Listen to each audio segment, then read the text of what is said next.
1974 সালের প্রথম দিকে বাংলাদেশের অবস্থা। 5ই জানুয়ারি পবিত্র ঈদুল আজহার দিনে ঢাকায় 6টি হত্যাকাণ্ড সংঘটিত হয়।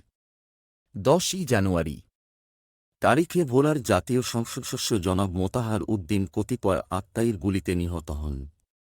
11ই জানুয়ারি তারিখে দুষ্কৃতিকারীদের কারসাজিতে চট্টগ্রাম সমুদ্র বন্দরের প্রবেশমুখে 8,000 টন সিমেন্টবাহী গোল্ড ক্রিম জাহাজটি দুর্ঘটনায় পতিত হয়।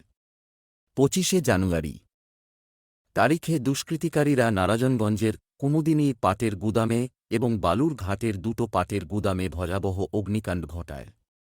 27শে জানুয়ারি তারিখে দুষ্কৃতিকারীরা অগ্নিসংযোগে ভম্ভীভূত করে যশোরের জুট মিল। 1লা ফেব্রুয়ারি তারিখে দুর্বৃত্তরা পদ্মার কাটিছাটা চড়ে একই সময়ে 10টি লঞ্চে ডাকাতি করে। 2রা ফেব্রুয়ারি তারিখে কতিপয় আততায়ীর গুলিতে নিহত হন যশোরের প্রাক্তন এম.সি. জনাব মোশাররফ হোসেন। 26শে ফেব্রুয়ারি তারিখে দুষ্কৃতিকারীরা অগ্নিসংযোগে দুষ্কৃতিকারী করে আলীজান জুট মিল। 4ঠা মার্চ তারিখে দুষ্কৃতিকারীরা অগ্নিসংযোগে দুষ্কৃতিকারী করে দৌলতপুরের 23টি পাটের গুদাম। 9ই মার্চ তারিখে কতিপয় দুষ্কৃতিকারী ঢাকার মোহাম্মদপুরের জনতা ব্যাংক শাখা থেকে 70,000 টাকা ছিনতাই করে।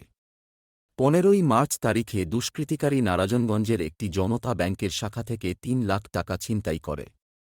16ই মার্চ তারিখে কতিপয় দুর্বৃত্তের গুলিতে নিহত হন ঢাকা জেলার মনোহরদী থানার সংসদ সদস্য গাজী ফজলুর রহমান। একই তারিখে দুষ্কৃতকারীদের কারসাজিতে ঈশ্বরদী সিরাজগঞ্জ লাইনের জামতইল স্টেশনের অদূরে একটি ট্যান দুর্ঘটনা ঘটে।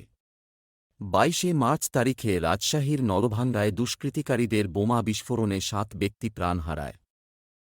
27শে মার্চ তারিখে ভেড়ামারায় বোমা বিস্ফোরিত হওয়ার খবর পাওয়া যায়। 20শে এপ্রিল তারিখে কতিপয় দুর্বৃত্ত রাজশাহীর হরিয়ান জনতা ব্যাংকের শাখা হতে 37,000 টাকা ছিনতাই করে।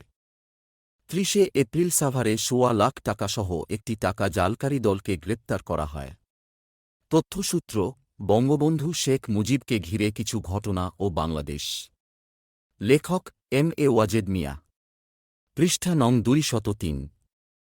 বই পড়ুন, ইতিহাস জানুন, নিজের বিবেক জাগ্রত করুন।